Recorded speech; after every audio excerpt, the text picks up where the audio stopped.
What you see on screen in Squid Game might feel chillingly real. The tension, the locations, the impossible games.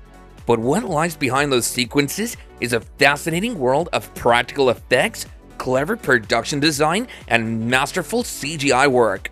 So as always, also in this video, we're gonna dive deep into the making of Squid Game Season 3 and uncover how the show's most iconic moments were brought to life. We begin with one of the most nerve-wracking moments of this series, the hide-and-seek game. On screen, we see a massive complex with multiple rooms and vertical floors, almost like a maze. To bring this immersive space to life, the filmmakers built a partial practical set inside a studio, surrounding it with expansive blue screens. These were used not only to extend the environment digitally, but also to create an eerie and claustrophobic atmosphere.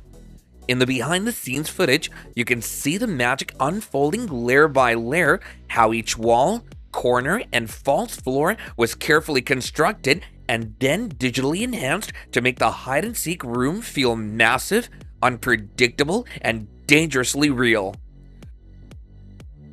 Throughout seasons 2 and 3, we see Junho, Frontman's brother, navigating mysterious waters on a ship, searching for the secret island in the middle of the vast ocean.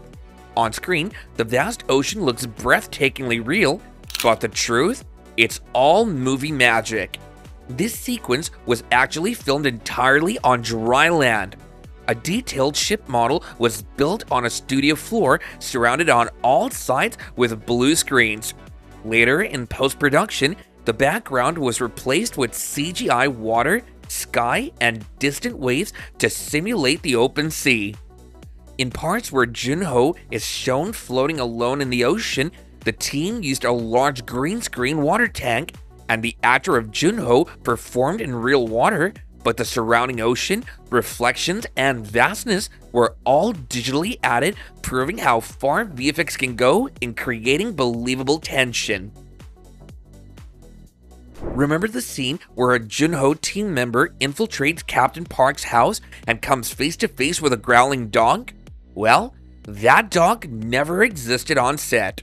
Yes sirree, what we see on screen was an entirely CGI generated animal. The behind-the-scenes clip reveals an empty set. No dog, no handler, just clever eye lines and actor reactions. The dog snarls, fur texture, and movement were later animated in post-production so convincingly that most viewers never questioned its authenticity. In one scene, we see player 12 returning from the sea and climbing up a steep hill to reach the island. It feels rugged and real, but the entire rocky terrain was actually a miniature model, carefully crafted and scaled to size. The actress performed the climbing scene on this model while surrounded by blue screens. Later, the environment was digitally extended to transform it into a harsh island coastline with sky, ocean, and distant cliffs added in post.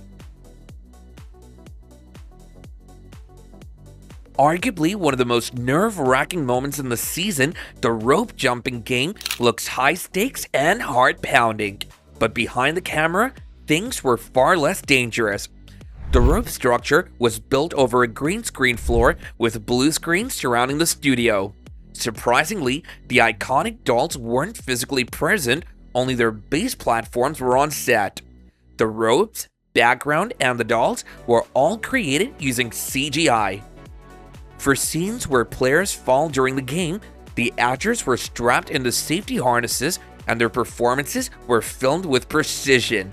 Then, using CGI and VFX, their falls were enhanced to appear deadly, adding a layer of realism and danger that didn't exist on set. Toward the end of the series, the VIPs arrived to watch the deadly games unfold on a massive screen, but in reality, there was no game footage playing in front of them. All the VIP actors performed their lines while seated in front of a huge blue screen with nothing but placeholders and crew around them. The actual game scenes were added to the screen digitally during post-production, matching the angles and lighting to make the reactions seem live and spontaneous. At the start of the final game, players are shown standing inside a lift, slowly ascending to their battleground, but interestingly, the lift never moved. The base was built flat on the studio floor, surrounded by blue screens. The sensation of vertical movement, a mix of clever camera work and digital enhancements.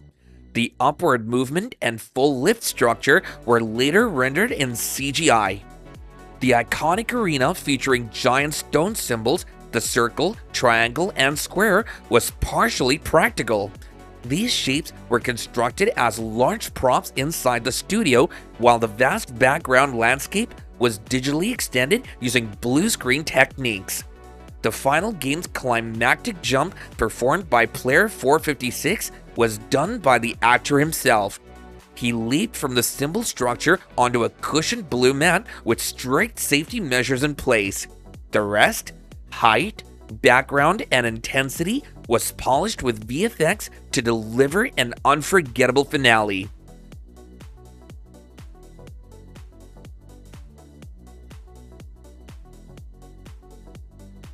One of the most emotionally charged and technically stunning elements of Season 3 was the robotic baby, the newborn child of player 222 Junhee, who brings the infant into the brutal games.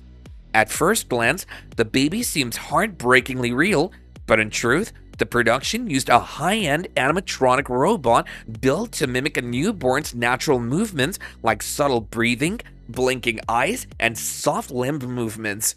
To enhance the realism, CGI was also used, especially in high-risk scenes like the bridge escape or when Junhee runs with the baby in his arms. The combination of practical animatronics, smart camera angles, lighting tricks, and digital effects made it nearly impossible to tell that the baby wasn't real. Squid Game Season 3 isn't just a gripping survival thriller, it's also a visual marvel that shows just how powerful modern filmmaking has become these days. So now that you know how it was made, and if you enjoyed watching our video, don't forget to subscribe to make sure you're notified of our upcoming video.